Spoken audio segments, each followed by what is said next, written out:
বাংলাদেশের সবচেয়ে জনপ্রিয় গণতান্ত্রিক রাজনৈতিক দল বিএনপির পক্ষ থেকে বাংলাদেশের গণতন্ত্রকামী বীর জনগণকে জানাই আন্তর্জাতিক গণতন্ত্র দিবসের সংগ্রামী শুভেচ্ছা। প্রিয় ভাই বোনেরা, গণতন্ত্র প্রতিষ্ঠার সংগ্রামে শহীদী মৃত্যুবরণ করেছেন যারা, আহত হয়েছেন যারা, হাত পা চোখ হারিয়ে চিরতরে পঙ্গুত্ব বরণ করেছেন, দেশের গণতান্ত্রিকামী জনগণ আজীবন তাদের এই আত্মত্যাগ এবং অবদান শ্রদ্ধার সঙ্গে স্মরণ করবেন। হতাহতদের প্রতিটি পরিবারের প্রতি অবশ্যই রাষ্ট্র তার যথাযথ দায়িত্ব পালন করবে বলে আমরা বিশ্বাস করি। লাখো শহীদের বিনিময়ে অর্জিত স্বাধীন গণতান্ত্রিক বাংলাদেশের রাষ্ট্র, রাজনীতি, শাসন প্রশাসন হওয়ার কথা ছিল government of the people, by the people, for the people. অথচ গত 15 বছর বাংলাদেশে মাফিয়া শাসন চালু করা হয়েছিল। দেশে বিদেশে পলাতক স্বৈরাচার বিনা ভোটের সেই সরকারের পরিচয় হয়ে উঠেছিল government of the mafia, by the mafia, for the mafia. প্রিয় দেশবাসী, এই মাফিয়া চক্র দেশকে সর্বক্ষেত্রে ভঙ্গুর করে দিয়েছিল। দেশকে সম্পূর্ণ আমদানি নির্ভর, ঋণ নির্ভর এবং পরনির্ভরশীল রাষ্ট্রে পরিণত করেছিল। মাফিয়া চক্র দেশের ব্যাংকগুলোকে পর্যন্ত দেউলিয়া করে দিয়েছিল। গত 1.5 দশকে দেশ থেকে প্রায় 17 লক্ষ কোটি টাকারও বেশি পাচার হয়ে করে দিয়েছে এরা। 5ই আগস্টের পতিত স্বৈরাচারের বেপরোয়া দুর্নীতি আর লুটপাটের কারণে বাংলাদেশের বৈদেশিক ঋণ বর্তমানে $100 বিলিয়ন বেশি ছাড়িয়েছে। বাংলাদেশে আজ যে শিশুটি জন্ম নিয়েছে কোনো কারণ ছাড়াই, সেই নিষ্পাপ শিশুটিরও মাথাপিছু ঋণ কমপক্ষে 1.5 লক্ষ টাকা। প্রিয় ভাই বোনেরা, মাফিয়া চক্র দেশকে শুধু অর্থনৈতিকভাবেই ভঙ্গুর করে দেয়নি, দেশের আর্থ সামাজিক সাংস্কৃতিক এবং রাজনৈতিক রীতিনীতিকেও ধ্বংস করে দিয়েছে। প্রতিটি সাংবিধানিক এবং বিধিবদ্ধ প্রতিষ্ঠান অকার্যকর করে ফেলা হয়েছিল। খোদ বিচার বিভাগকেই ফ্যাসিবাদের সূতিকাগারে পরিণত করা হয়েছিল। একটি রাষ্ট্র কতটা সভ্য এবং গণতান্ত্রিক সেটি দেশের আইন শৃঙ্খলা বাহিনীর আচরণে স্পষ্ট হয়ে ওঠে। কিন্তু মাফিয়া চক্র দলীয় স্বার্থে ব্যবহার করতে গিয়ে দেশের আইন শৃঙ্খলা বাহিনীকেও সম্পূর্ণ বিপর্যস্ত করে দিয়েছে। গণতন্ত্রকামী প্রিয় ভাই ও বোনেরা, অন্যায়, অনিয়ম আর অরাজকতার বিরুদ্ধে গণবিস্ফোরণে মাফিয়া চক্রের প্রধান দেশ ছেড়ে পালানোর পর দেশে মাফিয়া শাসন শোষণের অবসান ঘটেছে। পতিত স্বৈরাচারের পলায়নের মধ্যে দিয়ে একটি গণতান্ত্রিক মানবিক বাংলাদেশ গড়ার পথে প্রধান বাধা হয়তো দূর হয়েছে, তবে বাধা দূর হলেও মাফিয়া চক্রের রেখে যাওয়া 15 বছরের জঞ্জাল কিন্তু এখনো দূর হয়নি। এই জঞ্জালকে দূর করে জনগণের, বাংলাদেশে জনগণের ভোটে জনগণের কাছে জবাবদিহিমূলক একটি গণতান্ত্রিক সরকার প্রতিষ্ঠার লক্ষ্যে অন্তর্বর্তীকালীন বর্তমান সরকার কাজ করছে। তবে মাফিয়া চক্রের প্রধান দেশ ছেড়ে পালালেও মাফিয়া চক্রের বেনিফিশিয়ারি অপশক্তি প্রশাসনের ভেতরে থেকে কিংবা রাজনীতির ছদ্মবরণে অন্তর্বর্তীকালীন সরকারকে চ্যালেঞ্জ ছুড়ে দেওয়ার অপচেষ্টা কিন্তু অব্যাহত রেখেছে। প্রিয় দেশবাসী, ভাই ও বোনেরা, বর্তমান অন্তর্বর্তীকালীন সরকার হাজারো শহীদের রক্তের বিনিময় লক্ষ কোটি জনতার গণ অভ্যুত্থানের ফসল। এই সরকারের কোনো কোনো কার্যক্রম সকলের কাছে হয়তো সাফল্য হিসাবে বিবেচিত নাও হতে পারে, কিন্তু এটি আমাদের প্রত্যেককে মনে রাখতে হবে, এই সরকারের ব্যর্থতা আমাদের সকলের ব্যর্থতা, বাংলাদেশের পক্ষের গণতান্ত্রিকামী জনগণের ব্যর্থতা। সুতরাং এই অন্তর্বর্তীকালীন সরকারকে কোনোভাবেই ব্যর্থ হতে দেওয়া যাবে না। দেশে বিদেশে থেকে নানা রকমের উস্কানিতেও জনগণ অন্তর্বর্তীকালীন সরকারকে ব্যর্থ হতে দেবে না। তবে অন্তর্বর্তীকালীন সরকার যাতে নিজেরাই নিজেদের ব্যর্থতার কারণ না হয়ে দাঁড়ায়, সে ব্যাপারে তাদেরকেও সতর্ক থাকতে হবে। বাংলাদেশ কিংবা যে কোনো দেশেই গণ অভ্যুত্থানের মাধ্যমে গঠিত সরকার অবশ্যই জনগণের সরকার। তাই জনগণ অন্তর্বর্তীকালীন সরকারের প্রতি সহযোগিতা অব্যাহত রেখেছে, রাখবে।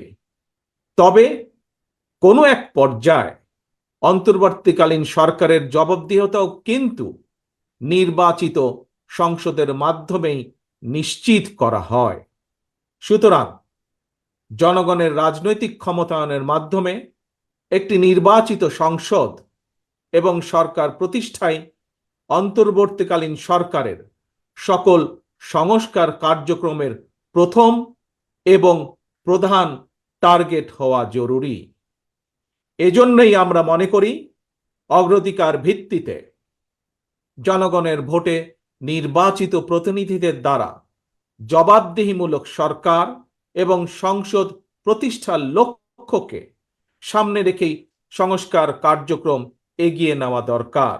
কারণ জনগণের রাজনৈতিক ক্ষমতায়ন ছাড়া সংস্কার কার্যক্রমে প্রক্রিয়ায় জনগণের সরাসরি সম্পৃক্ততা ছাড়া উন্নয়ন, গণতন্ত্র কিংবা সংস্কার কোনোটিই টেকসই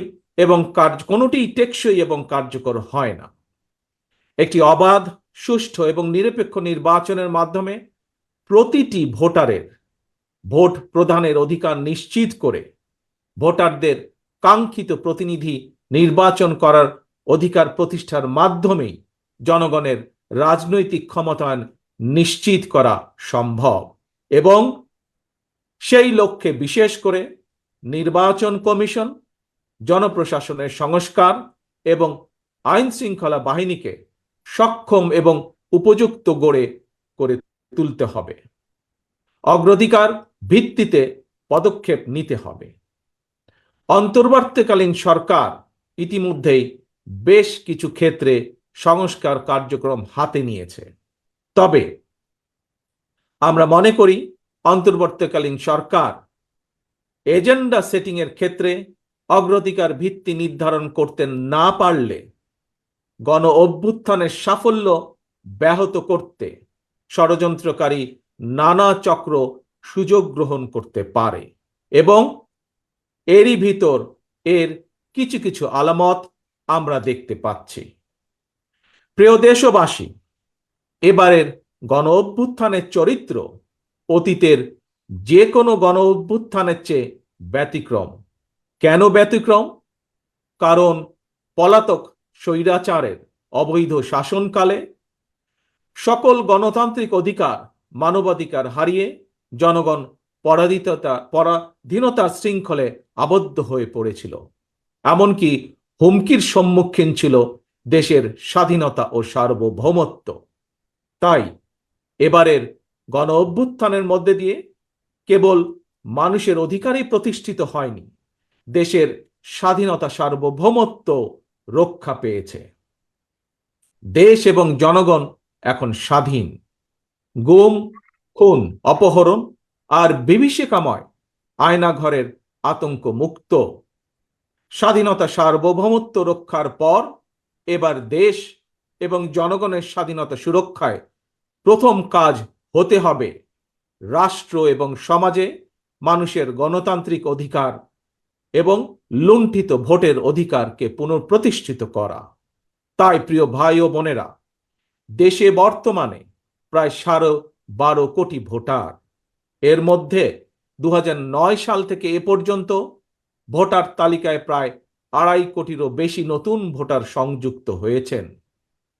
ভোটার হবার পর তরুণ প্রজন্মের এই 2.5 কোটিরও বেশি ভোটার একটিও জাতীয় নির্বাচনে ভোট দেবার সুযোগ পায়নি।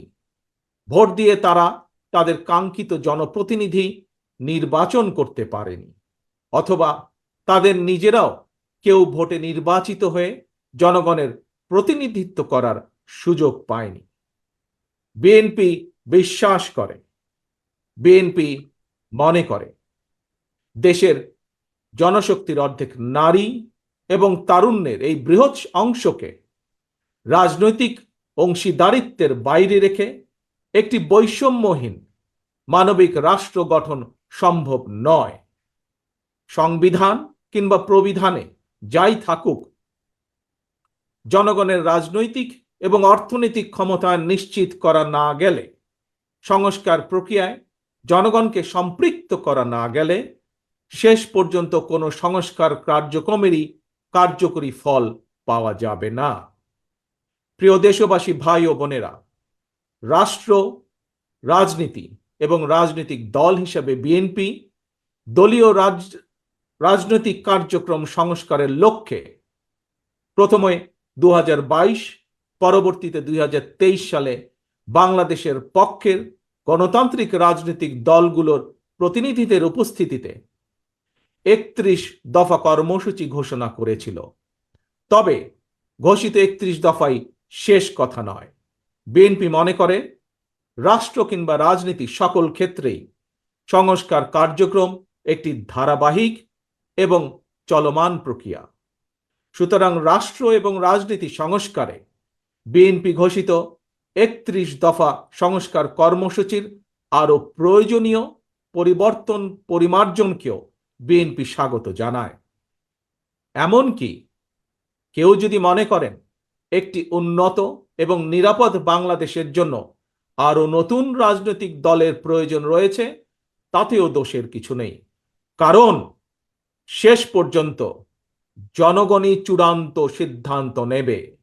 জনগণ কাকে সমর্থন জানাবে কিংবা কাকে সমর্থন দেবে না, এটি তাদেরই চূড়ান্ত বিষয়।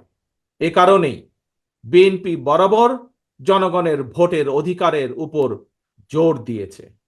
বিএনপি মনে করে একমাত্র অবাধ, সুষ্ঠু নির্বাচনের মাধ্যমেই রাষ্ট্র, রাজনীতি এবং রাজনৈতিক বন্দোবস্তের সঙ্গে জনগণের প্রত্যক্ষ অংশদারিত্ব তৈরি হয়।